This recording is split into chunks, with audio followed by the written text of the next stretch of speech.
सांस्कृतिक कार्यक्रम में जो किया गया इससे आपको क्या कहना चाहिए, कितना इससे लाभ होता है समाज को? देखिए, जब आज़ादी का अमृत महोत्सव समाप्त करके और हम अमृत काल में अपने कदम रख चुके हैं, तो पंच प्राण जो है वही हमारे देश की आत्मा के भी प्राण हैं। और पंच प्राण के अंदर एक प्राण है, अपने देश की विरासत पर हम गर्व करेंगे। और विरासत पर गर्व खाली तो नहीं होता, विरासत को बार बार और लगातार मनाना होता है, लोगों के बीच वो संदेश देना होता है। और आज सीआर पार्क जो हमारी कॉन्स्टिट्यूएंसी का एक हिस्सा है, वहाँ पर आज रविंद्र संगीत का कार्यक्रम है। सब लोग जनमानस यहाँ एकत्रित है और सबने वो 5 प्रण भी लिए हैं कि गुलामी की मानसिकता को छोड़कर 2047 तक भारत को एक विकसित राष्ट्र बनाने का प्रण और अपनी धरोहर पर, अपनी सभ्यता पर, संस्कृति पर गौरवान्वित होते हुए गुलामी की सब जंजीरें हम तोड़ेंगे, नागरिक कर्तव्यों का हम पालन करेंगे, देश की रक्षा सुरक्षा में जुड़े हुए हर व्यक्ति के प्रति आदर का भाव हम रखेंगे। और वही मुझे लगता है कि इस देश को आगे ले जाने वाली शक्ति होगी।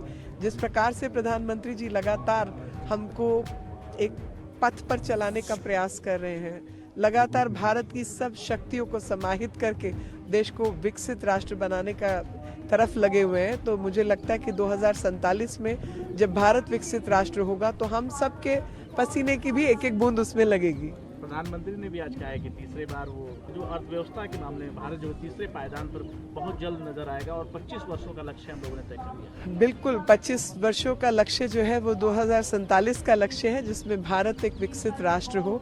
और जो हमारे पूर्वजों ने सपने देखे थे, भारत की आज़ादी के लिए अपनी जान न्यौछावर की थी, उनके सपनों का भारत, अपने आने वाले भविष्य के बच्चों के सपनों का भारत, हम सब के सपनों का भारत हम निर्माण कर पाएं और हम सब का भी उसमें अंशदान हो। हम सब उसमें अपने अपने पसीना बहाएं, खून ना बहाएं बल्कि पसीना बहाएं। विपक्ष में खासतौर पर प्रधानमंत्री के बयानों को लेकर और संसद का जो मामला हुआ, कल भी ऐसा लग रहा है कि संसद नहीं चल पाएगा क्योंकि गतिरोध लगातार जारी है। मैं आज सिवाय विकसित भारत यात्रा के और देश की रक्षा सुरक्षा में जुड़े हुए हमारे जवानों के, उनके प्रति आदर का भाव रखते हुए, अपनी विरासत पर गर्व करते हुए हम लोग देश को एक दिशा में और 2047 में विकसित राष्ट्र बनाने की दिशा में चल पड़े हैं। और बाकी किसी के कहने से करने से कुछ फर्क नहीं पड़ता।